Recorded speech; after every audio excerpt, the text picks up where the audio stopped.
अस्सलाम वालेकुम, welcome to another vlog. उम्मीद करती हूँ आप सब लोग ठीक होंगे। मैं भी बिल्कुल ठीक हूँ। यहाँ 4 बजने वाले थे और हमारी सहरी का टाइम स्टार्ट हो चुका था। सहरी करने के बाद हम लोग थोड़ी देर बातें करते हैं।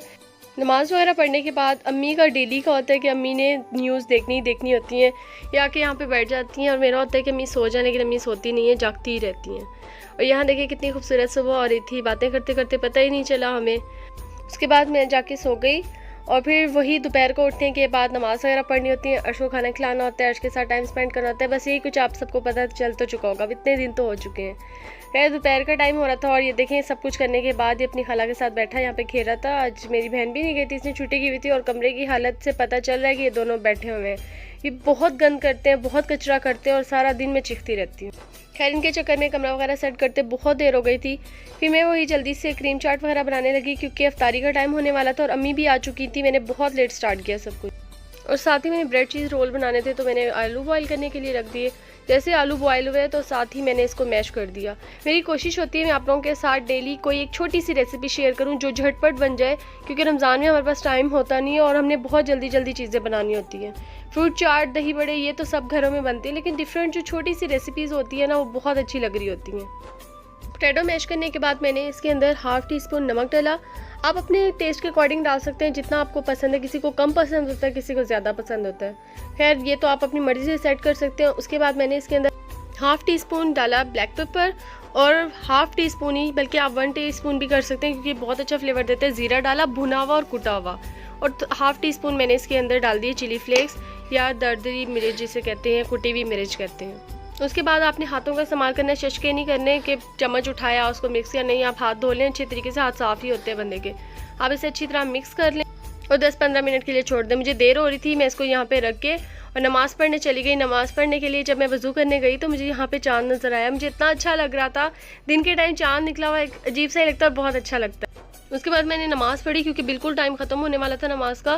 फिर मैंने जल्दी से आके किचन में फ्राइंग का सब कुछ स्टार्ट किया क्योंकि टाइम बिल्कुल नहीं बचा था और ना ही मैं आपको ब्रेड रोल बनते हुए दिखा सकी थी। बस इसके अंदर आपने ये करना है, ब्रेड लेनी है, उसको हल्का सा गीला करना है, थोड़े से पोटैटोज़ अंदर रखने हैं और चीज़ रख के उसके बाद इसको रोल बना लेना है। और उसके बाद इसके ऊपर आपने अंडा लगाना है क्योंकि अगर अंडा नहीं लगाएंगे तो ये रोल पूरा खुल जाएगा, और साथ ही इसके ऊपर फिर ब्रेड क्रम्ब लगा देने हैं। काइंडली मेरी आवाज़ को इग्नोर करिएगा, मुझे बहुत ज़्यादा फ्लू हो रहा है क्योंकि मुझे एलर्जी रहती है। एलर्जी की वजह से ना अक्सर इतना ज़्यादा बुरा हाल होता है कि 10-10, 12-12 छींकें एक ही टाइम पे आ रही होती है, इसलिए मेरी आवाज़ ख़राब हो जाती है। और खुदा के लिए ये मत समझिएगा कि मुझे कोरोना हुआ है, वैसा कुछ नहीं है।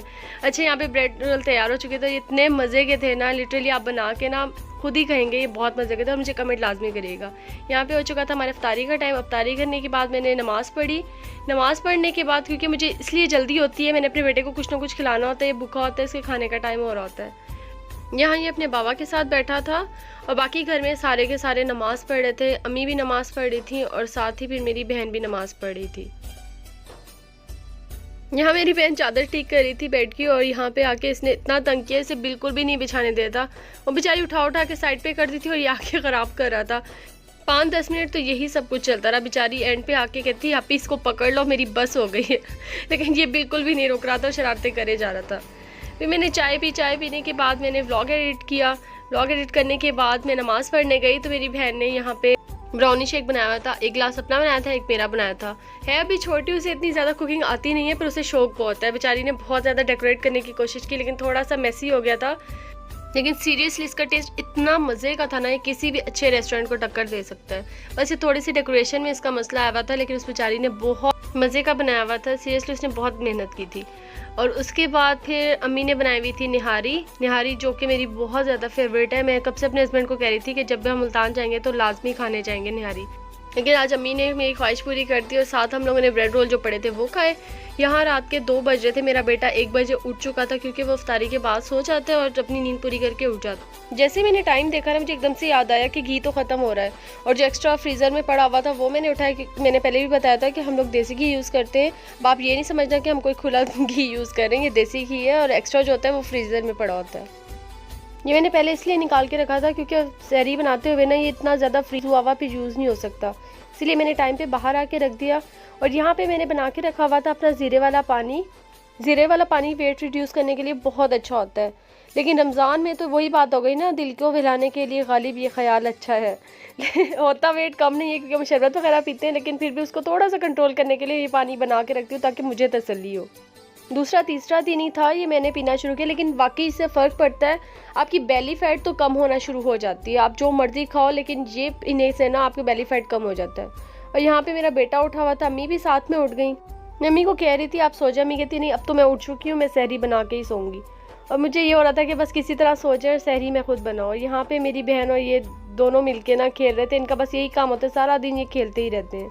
सहरी में भी टाइम था तो मैं आके थोड़ी देर के लिए लेटी, पर मुझे लेटना नसीब नहीं हुआ क्योंकि मेरा बेटा ये देखें कर क्या रहा है, पूरी कबर्ड को इसने ख़राब किया हुआ था। और ये देखें कपड़े कहाँ से कहाँ तक फैले हुए, दूसरे रूम तक फैले हुए थे। उसके बाद मैंने इसे पकड़ा, कपड़े सारे समेट के रखे।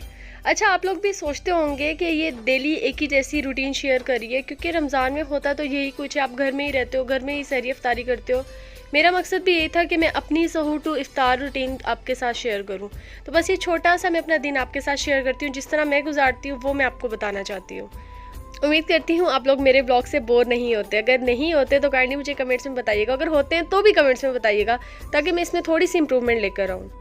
और साथ ही साथ प्लीज़ मुझे सब्सक्राइब कर दिया करें, लाइक कर दिया करें वीडियो को अगर आपको अच्छी लगती है तो।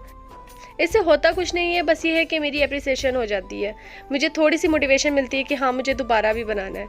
उम्मीद करती हूँ आपको व्लॉग अच्छा लगा होगा। मिलते हैं न्यू व्लॉग में, तब तक के लिए अल्लाह हाफिज़। अपना बहुत सारा ख्याल रखें।